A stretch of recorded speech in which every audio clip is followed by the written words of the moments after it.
capek teman-teman. Kalau kita nggak penuh dengan rasa syukur dalam kehidupan ini, mengeluh itu membuat kita terjatuh berlama-lama, sementara waktu ini terus berjalan. Dan syaitan bisa mencari celah masuk untuk menggoda kita ya, untuk berbuat maksiat justru karena tidak bersyukur. Betul, hidup terlalu singkat untuk kita berlama-lama dalam keadaan mengeluh. Berhentilah untuk mengeluh, bangkit teman-teman semua, dan kemudian banyak bersyukur dengan hal-hal kecil yang kalau kita nggak bisa bersyukur dengan hal-hal kecil, bagaimana kita bisa bersyukur dengan hal-hal yang besar? Oke. Muhasabah diri ya Uma, kita lebih banyak mengambil hikmah dari penderitaan yang kita ambil adalah wujud dari kasih sayang Allah, itu yang paling penting ya Uma ya. Betul, teman-teman, kadang-kadang kita ini kan sibuk dengan dunia ya, padahal kita ini diminta setiap harinya untuk mengambil waktu, boleh nggak kita menyendiri, berkhalwat bersama dengan Allah Subhanahu Wa Taala setiap hari.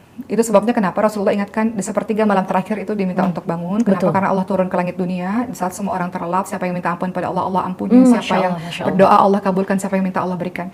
Itu waktu-waktu kita untuk banyak merenung, teman-teman sekalian. Tidak hanya merenung soal dosa-dosa kita, tapi merenung soal betapa banyaknya nikmat Allah yang Allah berikan kepada kita. Bersyukur pada hal kecil atau besar itu susah ya untuk diimplementasikan. Ada saatnya seorang manusia itu, saya udah capek, saya tidak tahu bagaimana rasanya bersyukur kecil atau besar.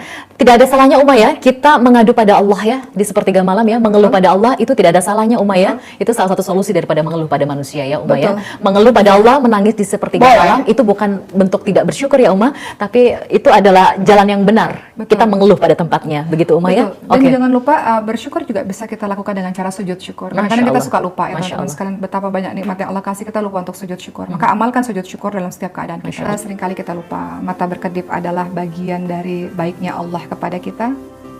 Bersyukur kepada Allah atas mata yang bisa berkedip.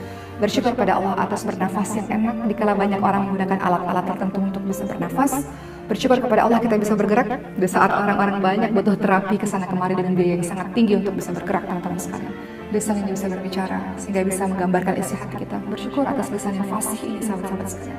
Bersyukur atas nikmat iman dan Islam. Di saat kita sulit untuk bersyukur, di saat kita merasa sudah penat, tidak kuat lagi dengan ujian dunia, ya, ujian yang bertubi-tubi datang, mengeluhlah hanya pada Allah. Begitu ya Uma ya, menangislah hanya pada Allah. Jangan jangan merasa lemah, jangan menangis. Kalau ikhlas jangan menangis gitu, tapi justru dianjurkan menangislah pada Allah, luapkan itu. Itu adalah bentuk rasa syukur ya.